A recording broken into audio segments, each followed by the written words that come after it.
દર્શક મિત્રો, આપ જોઈ રહ્યા છો YNN ન્યૂઝ. હવે જોઈએ અગત્યના સમાચાર. શિષ્યવૃત્તિની પ્રક્રિયામાં થઈ રહેલ ભેદભાવ અંગે મુખ્યમંત્રીને રજૂઆત કરવા કલેક્ટરને આવેદનપત્ર આપી રજૂઆત કરવામાં આવી.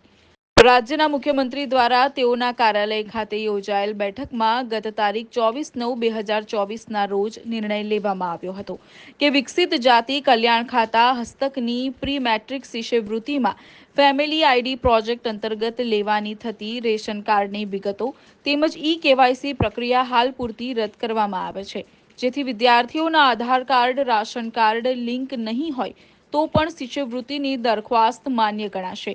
આ મુજબનો નિર્ણય લેવાયા બાદ તેમના મંત્રીમંડળના હસ્તકના શિક્ષણ વિભાગ દ્વારા મુખ્યમંત્રી ગુજરાત રાજ્યના નિર્ણયની મજાક ઉડાવી પોતે કાયદા અને મુખ્યમંત્રીની નિર્ણયથી ઉપર હોય તેવું સાબિત કરવા માટે મુખ્યમંત્રીના નિર્ણય વિરુદ્ધ સિટીઝન પોર્ટલ જઈ ઉપર શિક્ષણ વિભાગ દ્વારા એવી રીતે વ્યવસ્થા કરવામાં આવેલ છે.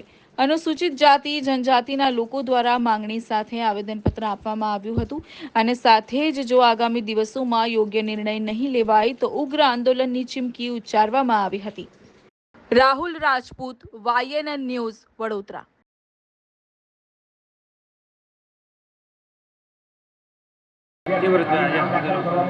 શિષ્યવૃત્તિની પ્રક્રિયાની અંદર પણ ભેદભાવ જોવા મળ્યો છે. તારીખ 24 તારીખે ગવર્મેન્ટ સરકારનું પરિપત્ર બહાર પડ્યું છે કે જે લાઈનોમાં જે વાલીઓ ઊભા રહેતા હતા એને બહુ તકલીફ પડતી હતી કે ભાઈ KYC કરવાનું, રેશન કાર્ડના આધાર કાર્ડ, પરંતુ પરિપત્ર બહાર પાડ્યા પછી બધાને સંતોષ મળ્યો.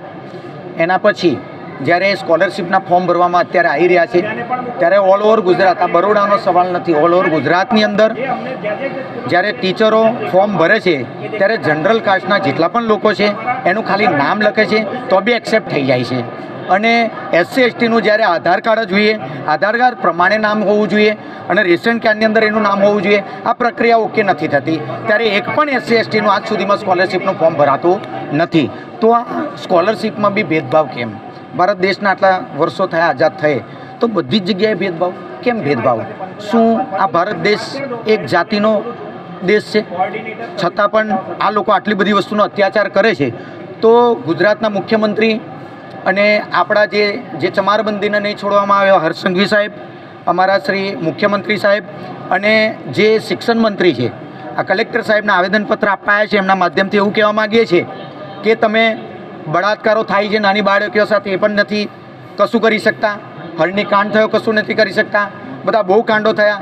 આજે ધીરે ધીરે તમે આ અનામતને તોડવાની કોશિશ કરી રહ્યા છે અને અમારા બાળકો જે યુવા છે, યુથ છે, જે આવનું કાળનું ભાવિ છે, એનું પણ તમે જે ડૉક્ટર બાબા સાહેબ આંબેડકરે જે સ્કોલરશિપનો જે આપ્યો છે, હક આપ્યો છે, એ પણ તમે છીનવા માગો છો. તો કલેક્ટર સાહેબના માધ્યમથી અમે એક આવેદનપત્ર આપવા આવ્યા છે કે આ વરી જાઓ, માની જાઓ અને સમજી જાઓ.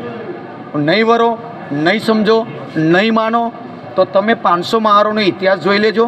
શૌર્ય દિવસ કે હવે અમે લોકો વિફર્યા છે કે અમારી જાતિ સાથે જેટલા પણ વસ્તુનો બનાવ બને છે એ હવે સહન થાય નહીં. એટલે કલેક્ટર સાહેબને હમણાં આજે મળવા આવ્યા છે, પરંતુ અમે જ્યારે પણ મળવા આવીએ છીએ ત્યારે કલેક્ટર સાહેબ નથી મળતા અને એડિશનલ કલેક્ટરને મારે આપવું પડે. એ પણ દુઃખની વાત છે. આજે મારે બેસી જવું પડે છે.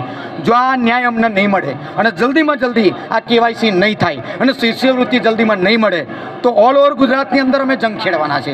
એ કલેક્ટર સાહેબની શ્રીના માધ્યમથી અમે આ આવેદન આપીને તમારા મીડિયાના માધ્યમથી કહેવા માગીએ છીએ. ભરતભાઈ રોહિત, સામાજિક કાર્યકર્તા. Subscribe now and press the bell icon. Never miss an update.